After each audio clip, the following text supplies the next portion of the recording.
שגיא. איפה אתה בארץ? אני באור עקיבא. איזה בית ספר למדת? ספר חילוני בשם עתידים. עתידים. כן. עכשיו תספר לי, שגיא, אתה למדת בבית ספר עתידים, היית חילוני. מה משך אותך לבוא ללמוד בישיבה? מה הנקודה שמשכה אותך? הסבר ברור אין לי, האמת, הסבר ברור ממש כאילו, דברים שצריך להרגיש אותם, לבוא ולהרגיש, אי אפשר להסביר איך אתה מרגיש. תשתף אותנו בזה. זה התחיל בערב יום כיפור לפני שנתיים, שהחברים שלי, שימי ושלומי התאומים, שהרבה זמן לא ראיתי אותם, היו בקנדה, חזרו לארץ, התחזקו, אח שלהם חזר בתשובה וזה, והם החליטו לקחת אותי לבית כנסת, לתפילות של יום כיפור, אחר כך ללמוד קצת גמרא, ללמוד קצת כל מיני דברים, והרגשתי כזה חיבור, לא יודע איך להסביר את זה, פשוט אתה מרגיש כאילו חיבור, אתה מרגיש שאני שייך לדבר הזה, לתורה, אתה מרגיש שייך לזה, מרגיש שאתה מתחבר, אתה מרגיש שאתה רוצה עוד.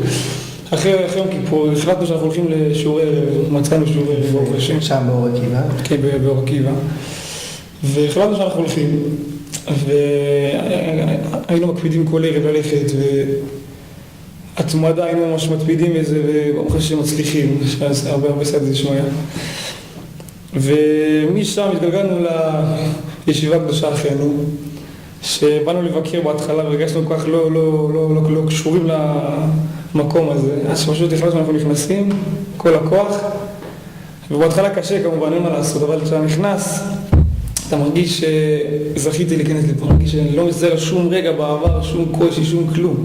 הכל מתגמד במות מה שאתה מרגיש שאתה מתחיל ללמוד, אתה מתחיל להיות בן אדם, אתה מתחיל פשוט להיות איזה יופי. אז עכשיו, שגיא, אתה בישיבה, כמו שהתחלת להגיד, מה זה נתן לך?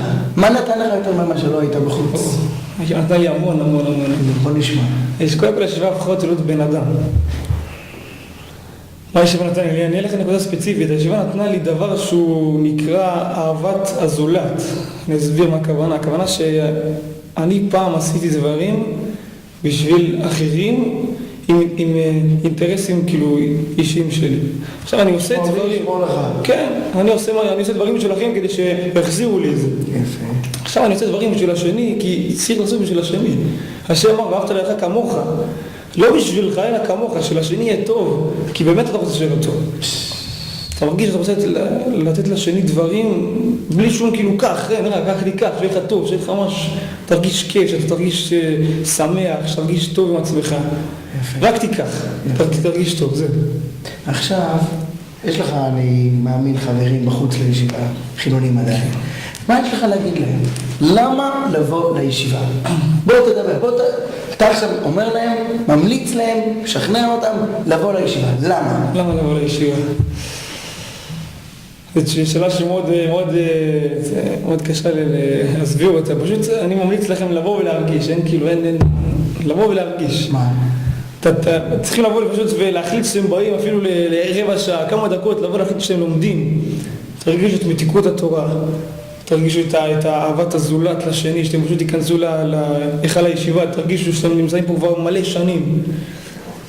תרגישו בבית ובתוך כמה רגעים, תרגישו כבר שאתם פה מלא זמן, פשוט תבואו, מחכים לכם, רוצים שתזכו גם אתם, כמו שאנחנו זוכרים. יפה מאוד, שגיא, ריגשת אותי, חייב להגיד.